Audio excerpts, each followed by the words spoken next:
Baik, untuk jawaban soal UTS nomor pertama, saya menemukan salah satu jurnal dari Akta Kristalografika Section E dengan indeks yang sudah saya cek di Skimago.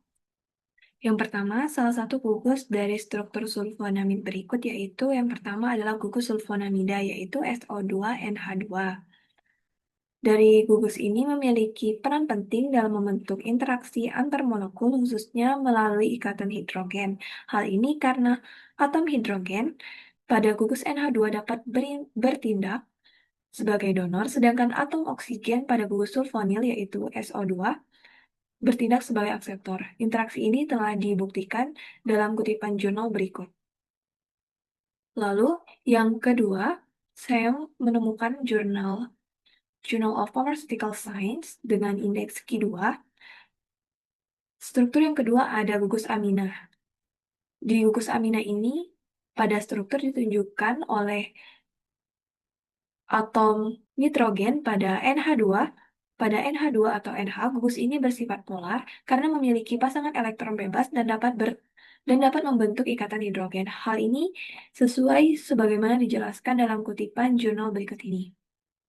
Lalu, jurnal ketiga yang saya temukan untuk jawaban nomor satu ini dari ACS Medical Chemistry Letters dengan indeks Q1 dijelaskan cara membuat obat itu menjadi lipofilik, yaitu dengan menambahkan gugus alkil contohnya CH3, C2H5, ditambahkan pada cincin benzina. Ini akan meningkatkan LOCP-nya sehingga dapat memudahkan difusi membran. Seperti pada kutipan jurnal berikut, di kutipan ini menjelaskan bahwa penambahan substituen hidrofobik pada cincin aromatik merupakan salah satu perubahan yang paling meningkatkan lipofilisitas pada sediaan obat. Ini mendukung konsep bahwa substituen nonpolar seperti alkil juga akan meningkatkan sifat lipofilisitas.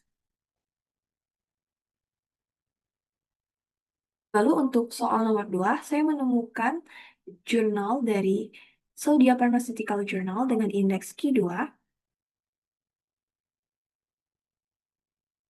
Dari jurnal tersebut dijelaskan terkait bagaimana merubah lipofilisitas suatu sediaan obat menjadi hidrofilik. Yang pertama adalah dengan memodifikasi gugus fungsi atau struktur kimianya, dengan menambahkan atau mengganti gugus yang lebih polar, sehingga meningkatkan kelarutan dalam air, misalnya menambahkan gugus OH atau hidroksil, COOH, asam karboksilat, atau gugus amina. Seperti yang telah dijelaskan dalam kutipan jurnal berikut, di kutipan ini secara langsung menunjukkan bahwa penambahan gugus yang lebih polar, yaitu di sini semikarbazidase, linker pada turunan sulfonamida digunakan untuk meningkatkan kelarutan air.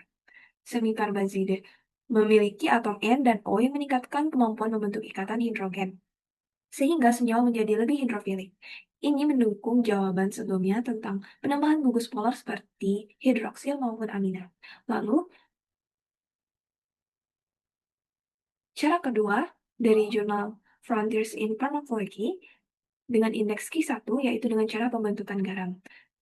Jika turunan sulfonamida terlalu lipofilik dan sukar larut di cairan gastrointestinal, salah satu solusinya adalah dengan membuat garam natrium atau menambah gugus polar.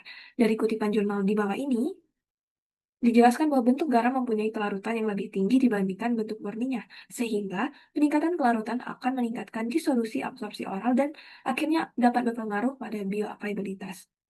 Lalu contoh konkretnya pada jurnal sebelumnya, seperti pada senyawa 11D ini yang mengalami modifikasi struktur melalui penambahan gugus polar, seperti hidroksil dan amina, pada bagian atas molekul untuk meningkatkan hidrofilisitas. Peningkatan sifat hidrofilik ini bertujuan memperbaiki kelarutan dalam air dan menyesuaikan pH larutan sehingga obat lebih mudah terdisolusi dalam cairan biologis.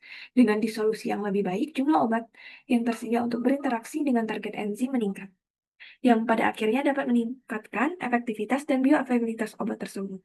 Dan contoh konkret lainnya seperti senyawa awal yaitu sulfonamida sederhana misalnya sulfonamide yang cenderung kurang white dan lebih lipofilik dan dimodifikasi dengan menambahkan gugus N-acyl dan gugus amina sehingga menjadi lebih hidrofilik dan tetap bisa menembus membran karena keseimbangan sifat di dalam tubuh dapat dipecah atau dihidrolisis kembali menjadi sulfonamida aktif.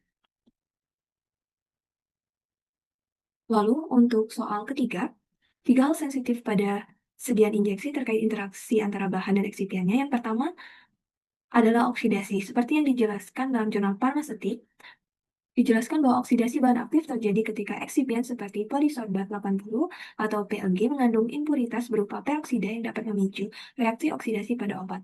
Akibatnya, bahan aktif mengalami degradasi sehingga kadar dan potensi obat menurun, serta dapat menyebabkan perubahan warna pada sediaan injeksi. Hal ini sangat sensitif karena dapat mempengaruhi stabilitas dan keamanan obat. Contohnya, epinefrin injeksi yang mudah berubah warnanya menjadi coklat akibat oksidasi. Penjelasan tersebut sesuai dengan kutipan pada jurnal berikut. Lalu yang kedua, seperti yang dijelaskan pada jurnal Science of the Total Environment, yang yaitu pH dan hidrolisis. Jurnal ini sudah saya periksa indeksnya yaitu Q1. Seperti yang dijelaskan pada kutipan berikut, menjelaskan bahwa pH mempengaruhi stabilitas obat karena mengatur konsentrasi H+ dan OH- yang berperan dalam reaksi hidrolisis. Dalam kimia organik, OH- sebagai nukleofil dapat menyiram karbonil, sedangkan kondisi asam meningkatkan elektrofisitas karbonil melalui protonasi sehingga mempercepat degradasi obat. Contohnya pada kutipan ini yang menjelaskan bahwa beta-laktam sangat mudah terhidrolisis karena cincin 4 anggotanya memiliki tegangan tinggi dan stabilisasi resonansinya rendah. OH- menyerang karbonil yang akan membentuk intermediate, lalu cincin terbuka, obat menjadi tidak aktif. pH dan buffer eksipien dapat mempercepat proses ini. Lalu, yang ketiga ada presipitasi atau pengendapan. Seperti yang dijelaskan pada Journal of Pharmaceutical Science, dijelaskan bahwa interaksi fisik antara api dan eksipien dapat menyebabkan penurunan kelarutan, sehingga terbentuk endapan. Pada sediaan hal ini sangat berbahaya karena partikel dapat menyebabkan emboli. Contohnya, diazepam injeksi dapat mengendap bila pelarut tidak sesuai. Seperti yang telah dijelaskan pada kutipan berikut. Lalu soal yang terakhir, saya menemukan jurnal dari Crystal yang telah terindeks Q2.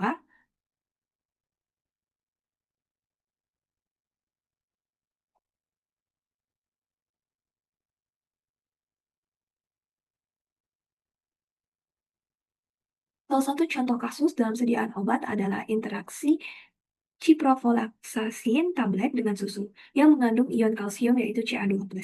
Pada jurnal disebutkan bahwa in the salt the constituent interact via ionic bonds, yang menunjukkan bahwa ciprofloxacin dapat membentuk interaksi melalui ikatan ion. Selain itu juga jurnal juga menjelaskan adanya ion interaction between the positively charged and atom in piperazinium moiety. Hal ini berarti atom nitrogen pada gugus piperazin ciprofloxacin bermuatan positif dan dapat berinteraksi dengan gugus bermuatan negatif atau ion lain. Jika ciprofloxacin diminum bersama susu, maka ion Ca2+ dari susu dapat berikatan dengan ciprofloxacin membentuk kompleks yang sukar larut. Akibatnya, penyerapan obat di saluran cerna menurun sehingga kadar obat dalam darah berkurang. Lalu contoh konkretnya adalah pasien yang mengkonsumsi tablet ciprofloxacin bersamaan dengan susu saat sarapan. Interaksi ion yang terjadi dengan kalsium menyebabkan efek terapi antibiotik menurun, sehingga ciprofloxacin sebaiknya tidak diminum bersamaan dengan susu atau produk tinggi kalsium.